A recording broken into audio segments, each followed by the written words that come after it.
The movie Straw is a perfect depiction of what happens when you have no resources or no support. This movie pissed me off right from the jump. Not because Janiyah did anything wrong, but because a lot of things that she was going through could have been prevented had she had the proper resources.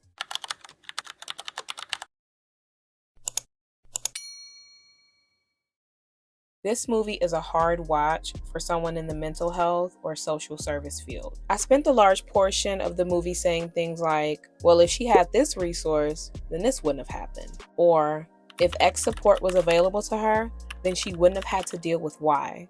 The whole movie is like a commercial as to why social services and support services are needed, especially in low-income communities. Now, of course, there are some things that happen in the movie that she probably couldn't have prevented, but had she had the proper support, it could have ended a lot better for her than it did. So I'm gonna tackle this movie from a social work and mental health perspective, which is the only way that I know how. This movie triggered the out of me. I was triggered. Like, the girl couldn't catch a break. From the beginning of the movie to the end, that girl was in constant crisis mode. As we go through the movie, I'm going to point out the major issues Janiyah was dealing with and how supportive services could have helped or even eliminated these issues, which could have had a huge impact on the life of Janiyah and her child.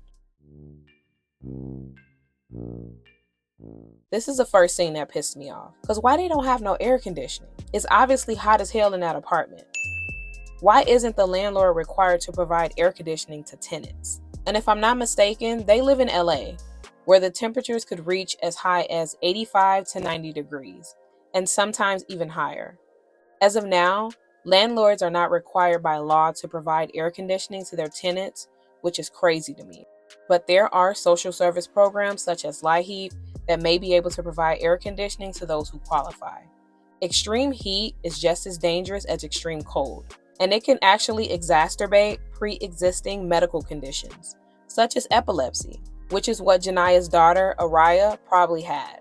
So it is very likely that the heat could have triggered the seizure that the baby had the night before, causing her to have to be rushed to the hospital and eventually pass away. To think that this girl could have possibly lost her baby due to the fact that she couldn't afford an air conditioner is really sending me right now. I know this is just a movie, but there are actually people out here going through stuff like this every day. Moving on. This mean-ass, nasty attitude having ass landlord, y'all, this really irritated me. I hate when people are just unnecessarily rude and mean to people, especially those in vulnerable situations. Like, bruh, you don't even have to do all that. She was definitely doing way too much. Now, I don't know if she's the actual landlord or just the person in charge of collecting the rent, but whatever she is, she needs to relax, because you don't talk to people like that. And I would love to say that I would have cursed her out if I was in that position, but the girl obviously don't have any resources or anywhere else to go. So she really couldn't afford to go back and forth with the person supplying her housing. Now, my social work brain was working during this scene as well. And in most areas, there are rental assistance programs that will help in situations like this. Local housing authorities, churches, non-for-profits, and social service agencies usually provide rental assistance if they have the funds to do so. But a lot of people don't even know these types of resources even exist. So had Janiyah known about and sought out these programs, she could have avoided falling behind in her rent and subsequently being evicted from her apartment.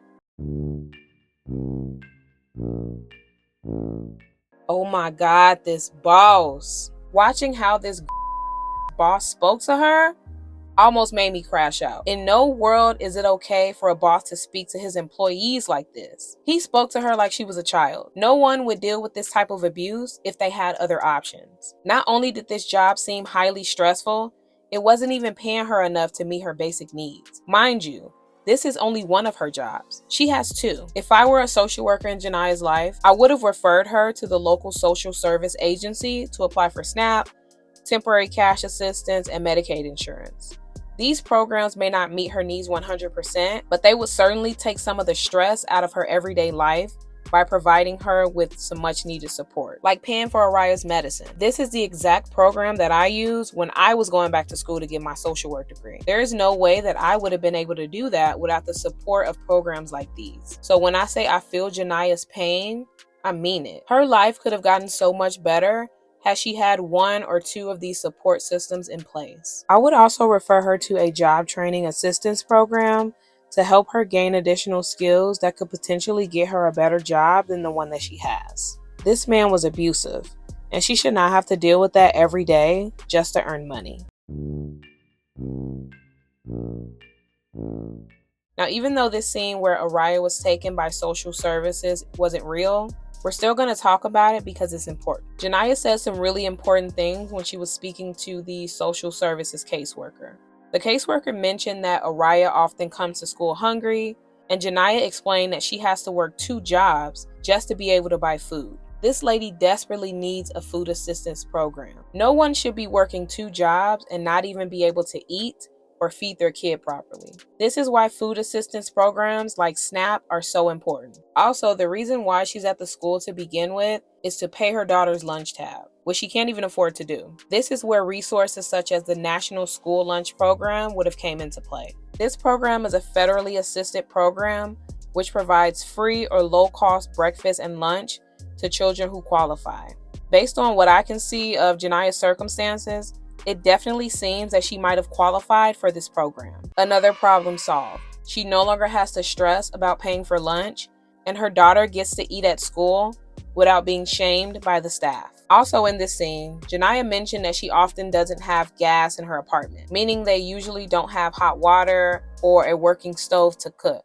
LIHEAP could have helped her with this as well. In addition to offering air conditioners to those who can't afford them in certain areas, this program also helps pay electric and gas bills to families who qualify.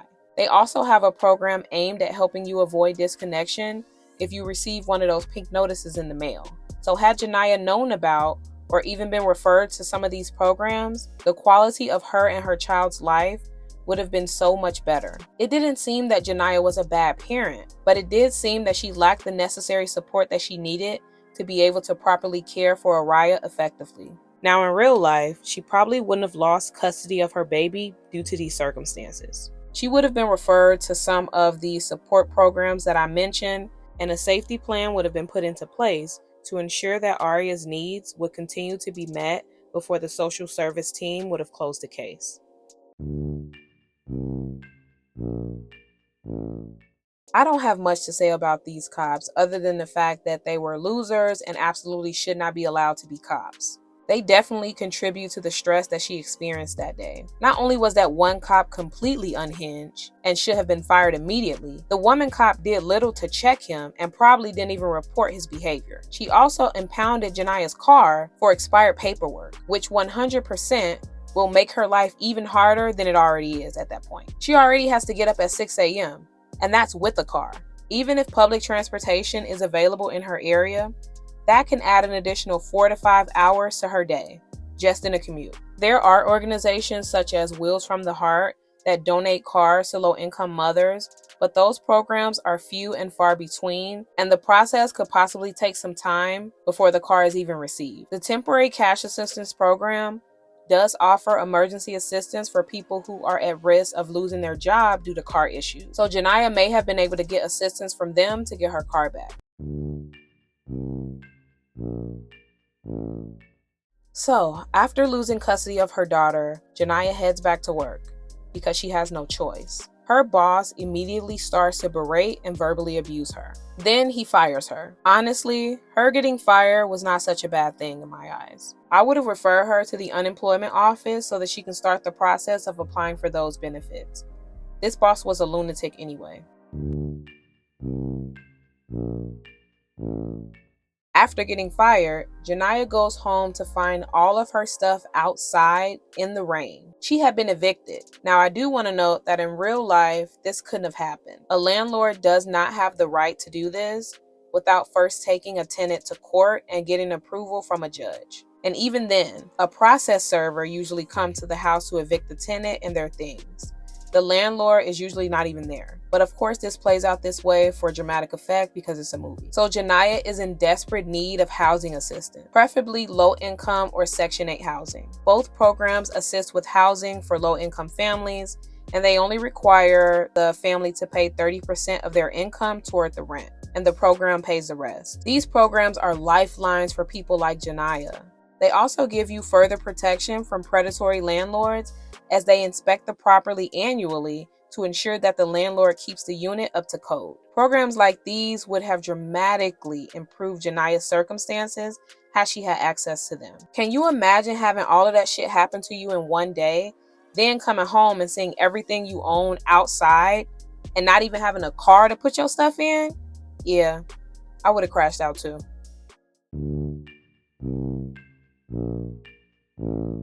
So now, after losing custody of her daughter, losing her job, Janiyah goes back up to the job to try to get her boss to give her last check. The robbery occurs and Janiyah subsequently goes to the bank where there was sort of a hostage situation for several hours. I say sort of because it seems that it wasn't her intention to rob the place, but she had a gun, so.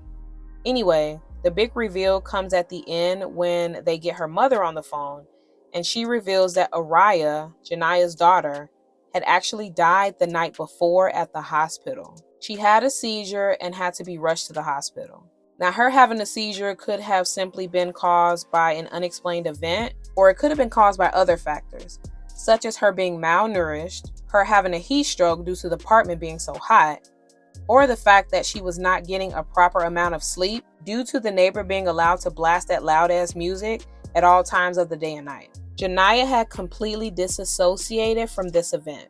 Her brain would not allow her to accept the fact that her daughter was dead, so she woke up and went on about her day as if nothing had ever happened. When the information about Araya was revealed, my first thought was, why the hell was this girl alone the next morning after losing her child? Why? I don't want to blame the mom because I'm sure she probably has bills and a job that she needs to maintain, but my God, this girl should have not been alone at a time like this. This is why support systems are so important. And I'm not going to sit here and act like I don't know that everyone does not have a support system, but for people who don't, social service programs can serve as a type of support system. These programs are essential and they are necessary. Now I want to hear from you. What did you think about this movie? And how different do you think Janiyah's life would have been had she had some support and or resources? I would love to hear your thoughts in the comment section below. I have also linked all of the resources that I mentioned in this video in the description. I really appreciate each and every subscriber on this channel. I just launched a channel membership, so if you're interested in supporting, you'll get exclusive members only videos and early access to new videos before I post them. I try to keep the amount affordable so that hopefully it allows more people to support the channel. It may be a small amount to you, but it really means a lot to me and it keeps the channel running. So thank you. You can join the channel membership by clicking the join button. And if you want to connect with me, you can give me a follow on my other social media platforms. Thank you guys so much for watching, and I'll see you in the next video. Bye y'all.